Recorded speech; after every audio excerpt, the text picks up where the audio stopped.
নমস্কার বন্ধুরা, লক্ষ্মীর পঞ্চব্যঞ্জনে আপনাদের সবাইকে স্বাগত। আশা করি আপনারা সবাই ভালো আছেন। আজকের রেসিপি গিমা শাকের বড়া। আমি বেশ কিছুটা গিমা শাক ধুয়ে নিয়েছি, ভালো করে কেটে নিয়েছি। নিয়ে এখানে আমি বেসন দিয়ে দিলাম 3 চামচ, কর্নফ্লাওয়ার দিয়ে দিলাম 3 চামচ, 3টে লঙ্কা দিয়ে দিয়েছি, কাঁচা লঙ্কা কুচি, হলুদ দিয়ে দিলাম, স্বাদ অনুযায়ী লবণ দিয়ে দিলাম, আদা বাটা দিয়ে দিয়েছি, আর জোয়ান দিয়ে দিয়েছি গোটা। দিয়ে ভালো করে জল দিয়ে একটু মেখে নিয়েছি। নিয়ে সাদা তেল বসিয়ে দিয়ে আমি একটা একটা করে বড়া ভেজে নিলাম।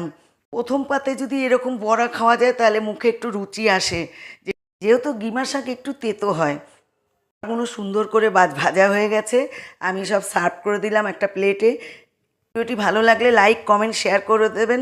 আমার চ্যানেলে নতুন সদস্য হলে চ্যানেলটি অবশ্যই সাবস্ক্রাইব করে পাশে থাকবেন। আপনারা ভালো থাকবেন, সুস্থ থাকবেন। নমস্কার।